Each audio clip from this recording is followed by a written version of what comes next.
Hey y'all, it's your buddy 16 Big Gambit, and I'm coming to you with another video. So at the end of the last video, we had gone ahead and we created an enemy that shows up on our map. We animated it and we added code so that the enemy would chase the character whenever the character's collision shape would overlap the enemy's detection shape. And so what we're going to do with this video is I'm going to give you, the player, the ability to fight the enemy, and the enemy the ability to fight you. So, first things first, let's go ahead and start with the player. And as I mentioned last time, I'm going to update the attack animation real quick. So, attack left. I'm going to come out here and I'm going to add one more sprite.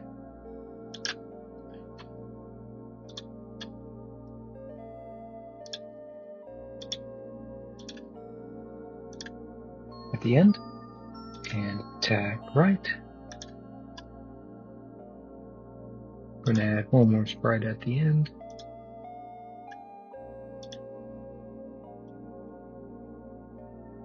Save it. Okay, so we added the additional sprite frame. And now we're going to go ahead and we're going to add to the character an area 2D, and below that area 2D, we're going to go ahead and we're going to add another collision shape.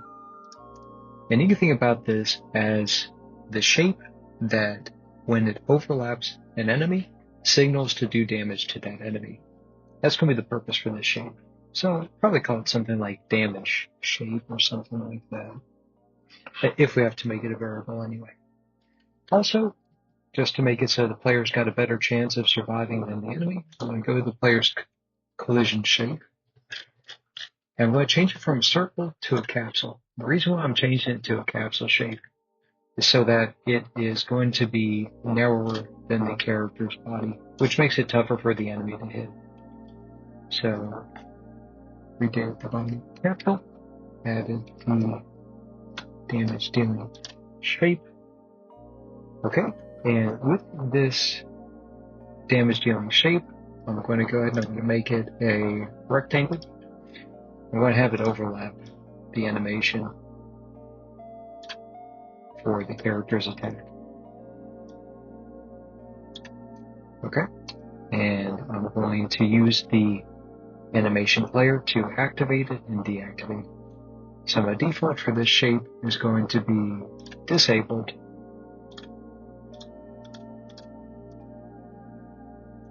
At the beginning of the animation. So I'll lock it to disable on the track. When the animation shows the player attacking, I'm going to turn off disabled. And at the end of the animation, I'm going to turn it back on to being disabled. And now I'm going to go to attack left. Oh, forgot one item. Going back to attack right. Another thing I'm going to lock in at the beginning of the animation is going to be the location. Create. Cool. Alright, so positive 12. So when I switch over to attack left, let's change that to negative 12 and see if it lines up pretty well.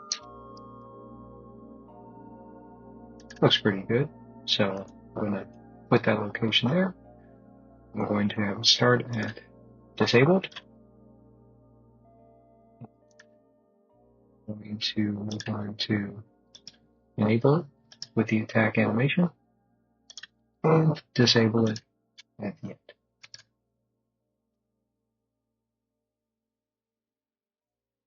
Also, let's see, the character is on layer 2, listening to 1. Collision shape gets from the character. The attack collision shape is going to be on 3, listening for the enemy of. Now, I'm going to go ahead and I'm going to minimize and turn that off visibly for now. I'm going to click on the enemy. I'm going to add a new area 2D. You see how it says area 2D2? Now I'm going to add a collision shape, if I can spell it. Collision shape 2D. I'm going to turn the enemy on and zoom in over to it. And I'm going to make the collision shape for the enemy a circle capsule, because I want to make it somewhat easier for the player until I see how the game plays once people get into it, or once I get into it. You can do little stuff like this to make it easier or tougher for the player in your games. And so this will make it a little bit harder for the enemy to deal damage to the player. They'll have to run into the player in order to do that damage. David? Alright. And so the way they're going to be doing damage to each other is going to be some stats that I'm going to add into the code in these two nodes, but later on I'm going to make these feed in from classes in a global singleton to be filmed and demonstrated, but for now we'll go ahead and add it to the code. So as we're also doing this, this is kind of crossing over more to the area where I did the code on my own, but still I got it in this Word document until I start moving on to other projects, or sorry, other parts of the project I hadn't completed. So, first part is character stats. Max HP, let's go 5.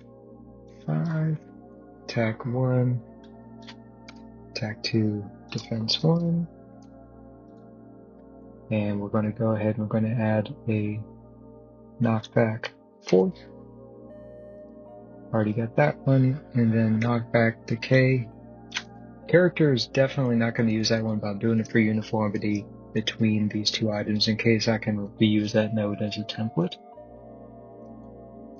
And also, real quick, let's go ahead and add ourselves a health bar so we can see the effect of what we're doing. We'll start with the character first, and then we'll create one for the enemy, but we'll make them look exactly the same.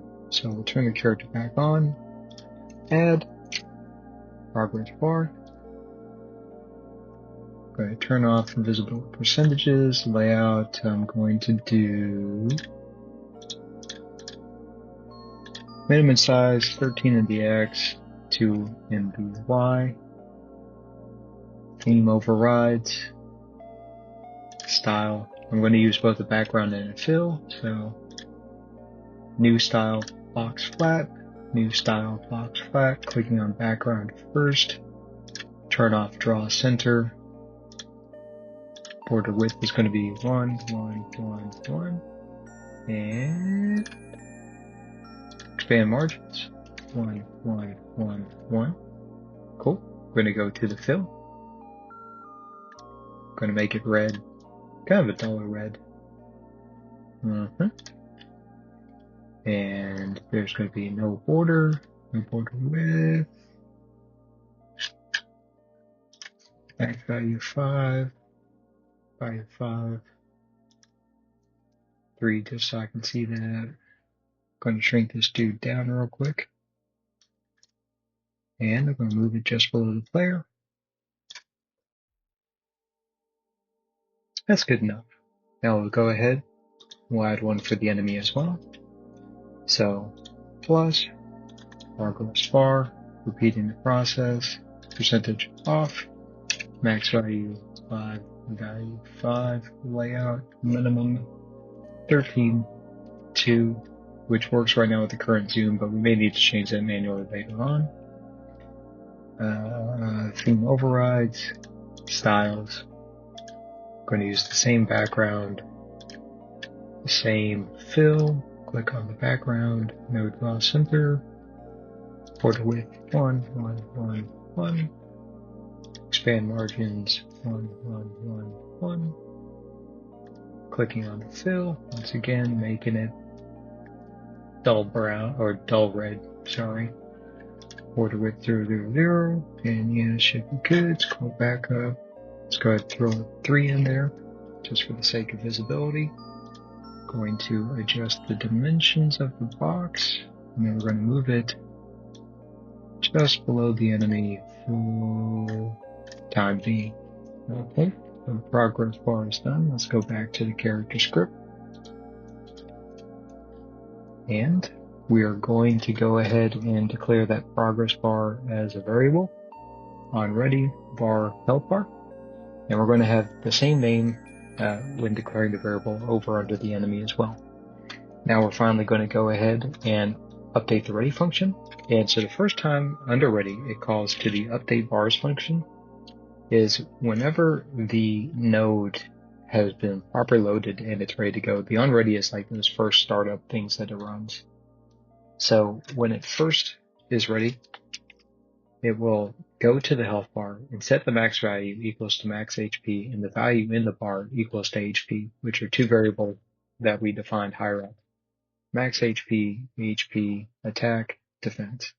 So these four are new from the last video, or compared to the last video. And then also the knockback decay. Knockback force is a bit high right now. You'll see later. I'm just remembering this after I did the practice run before this video. So, scrolling down, no new code edits until we get to the very bottom. So, still in the character script, we're going to go ahead and we're going to click on the new area 2D, which is there to detect the enemy and then do damage to the enemy. We're going to go to the inspector side, click node, and body shape entered. And this is going to communicate with the character script, even though it's going to be interacting with the enemy script. And what we're going to add is a quick check right there, the print value, smacked enemy with the stick. And if you take a look at the variables that this feeds over, you see you've got body right there, and this is the node. The body in the node that will be overlapping the character's attack rectangle is going to assume to be the enemy, because we're listening for the layer that the enemy is on. So body is the variable that represents that. So if I have print smacked enemy with stick, body.hp, which is going to be a variable that I add after this one to be the enemy's HP, equals body.hp minus attack, which is the character's attack, less the body defense. And then body.update bars, because just as the character has bars to update, the enemy will as well. Also, we'll apply a knockback velocity to the enemy. So, creating briefly a new variable, knockback direction, is the position of the character less the position of the enemy normalized. And then the body of the enemy's new velocity is their current velocity plus the knockback direction times their knockback force. You can play with those numbers as far as knockback force to give you a little bit of breathing room in between enemy attacks. Like right now you can spam the attack button so it doesn't make a huge difference. But if I keep getting hit and I don't have knockback on my character, then it'll be a pretty quick thing for the enemy or multiple enemies to kill me. And then the last one is just a check. If body.hp equals 0, queue free. And what this queue free command is going to do is that's going to close the node, or it's going to shut that node down for the enemy. So it'll just pop off the map. One of the things I was talking about in the last video was the idea that maybe I'd like to trigger a state where the enemy runs away and summons some of its friends, something like that. And this would be, I'm going to think on that one. That actually sounds kind of cool. I'm not going to include a cooldown now. I mean, I can show you all how to do it in a future video, but yeah, I'm going to leave off the cooldown for now, but it's something that can be easy to add a little bit later. I'm just trying to see if I can hit the 20-minute mark for this video. Last time, not so successful. Okay, so this should be good to go. If body B. Oh, capital I. Okay, cool. So now I'm going to go to the enemy script real quick. Also, so glad that I'm almost done with this pre-written code. I made a couple of edits, one of them actually being unifying the on-body hit script to be the same for the character and the enemy, on the off chance that I can make this into a standard template. So we're currently in the enemy script, scrolling up to the top. we're going to go ahead and add those same stats, max HP equals 5, HP equals 5, attack 2, defense 1. And we're going to go ahead and add knockback force, knockback decay. I'm going to go ahead and do 150. 150 I think worked out pretty well whenever I was testing this. That's good enough for now. Knockback decay currently not used. That's a legacy of that older ChatGPT code, but in trying to unify them, I got rid of the line that I was using this because in the case of both the character and the enemy, if you're in idle, you're not trying to move, and it already slows down your X velocity. It already tries to move you towards 0 anyway, so I'm pretty happy with that. The only difference is the acceleration versus the knockback decay, so it could just be like leftover. Okay, so detection shape for the enemy. Already got knockback velocity. Don't move that one anymore. And on ready, health bar, progress bar, which is the same name for both of those. And ready. Update bars, max value is max HP. This is running in a computer, so, this is redundant. I could probably put this line just up under ready. I'm just lazy, and this is all good enough to go for right now, but that'll be something I consider doing in the future. Okay, I don't need the additional line for the knockback effect anymore because it's unified between them, which is going to be acted by the player on this one. Excuse me. And then finally, need to connect the signal at the bottom for the enemy. So enemy, area 2, body shape entered. Cool. Going to the enemy, putting the exact same code that was there for the character as well, but it says enemy smacks you. Body HP equals HP minus attack less defense. Body dot update bars creates the knockback direction. Position minus position normalized. And that should be good. So I'm going to go ahead and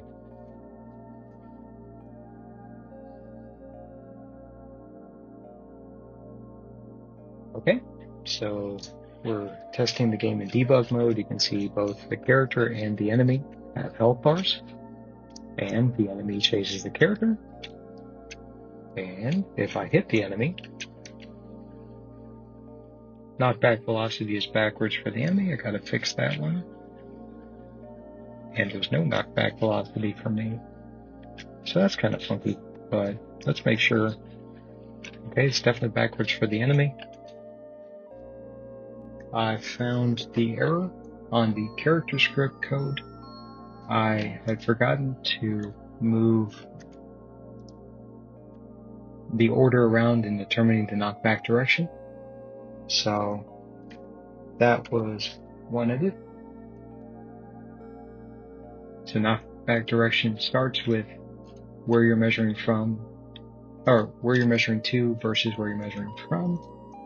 And then the other one was, as far as the enemy is concerned, for all the talk I gave about listening for layers, I forgot to go to the enemy and then set its damage dealing on layer 6 and have it listen for layer 2. And that should be good now. So, okay, let's see if those two fixes work. Chasing, knockback is in the right direction, and they knocked me back as well. I can mess with how far it knocks me back to give me a bit more breathing room, but for now it's pretty good. There's one more hit, and the enemy is gone.